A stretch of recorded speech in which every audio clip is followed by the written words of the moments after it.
Friends, അസ്സലാമു അലൈക്കും. ഞാനിന്ന് വന്നിട്ടുള്ള ഒരു അടിപൊളി കൂൾ ഡ്രിങ്കിന്റെ റെസിപ്പി ആയിട്ടാണ്. നല്ല ചൂടല്ലേ, അപ്പൊ പിന്നെ എന്തായാലും കൂൾ ഡ്രിങ്ക് തന്നെ ആവാന്ന് വിചാരിച്ചു. അപ്പൊ നമുക്ക് ഗ്ലാസ് എടുത്തിട്ട് അതിലൂടെ നമുക്ക് കുറച്ച് പുതിനയില ഇട്ട് കൊടുക്കാം. കുറച്ചല്ല, രണ്ട് മൂന്ന് ലീഫ് പുതിനയില ഇട്ട് കൊടുക്കാം. അതിനുശേഷം നമുക്ക് മാങ്ങ ജ്യൂസ് അടിച്ച് വെച്ചിട്ടുണ്ടായിരുന്നു, അതെടുത്തിട്ട് നമുക്ക് ഒഴിച്ചു കൊടുക്കാം. ഇവിടെ മാങ്ങ കിട്ടാൻ വലിയ ക്ഷാമൊന്നുമില്ല. നമ്മളെ വീട്ടിൽ മാവില്ല, പക്ഷെ തറവാട്ടിൽ നിന്നും ഇത്താടർന്ന് അവിടുത്തെ നോക്കിയിട്ട് മാങ്ങക്ക് ഒരു ക്ഷാമല്ലാണ്. മാങ്ങ ഇങ്ങനെ വന്നുകൊണ്ടിരിക്കുന്നുണ്ട്. അതുകൊണ്ട് ഞാൻ മാങ്ങ ജ്യൂസ് അടിച്ചിട്ട് ഫ്രിഡ്ജിലാക്കി വെക്കും കേട്ടോ. ഇക്കാക്കായാലും കുട്ടികൾക്കായാലും കൊടുക്കുമല്ലോ. പക്ഷെ ഇന്ന് ഈ മാങ്ങ ജ്യൂസ് അടിച്ച് കുടിച്ചിട്ട് എനിക്ക് ശരിക്കും പറഞ്ഞാൽ മട്ടു. അപ്പൊ ഞാൻ വിചാരിച്ചു 7up മേടിച്ചു കൊടുത്തിട്ട് ഞാൻ നേരെ എന്ത് ചെയ്തു, ഈ മാംഗോ ജ്യൂസിൽ ഇട്ടിട്ട് കുറച്ച് ഇങ്ങനെ കുടിച്ചു നോക്കി. നല്ല ടേസ്റ്റ് ആയിരുന്നു, ഒരു രക്ഷ ഉണ്ടായിരുന്നില്ല. അപ്പൊ എനിക്ക് ഭയങ്കരമായിട്ട് ഇഷ്ടപ്പെട്ടു. അപ്പൊ ഞാൻ നിങ്ങൾക്കും നിങ്ങളായിട്ട് ഷെയർ ചെയ്യാന്ന് വിചാരിച്ചു. അപ്പൊ അടിപൊളിയായിട്ടോ, എന്തായാലും ട്രൈ ചെയ്ത് നോക്കണേ. ജ്യൂസ് കുടിച്ചു നോക്കിട്ടാ, എന്നിട്ട് എങ്ങനെയുണ്ടെന്ന് പറയണേ.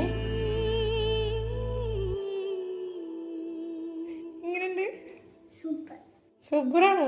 ശരിക്കും സൂപ്പറാണോ?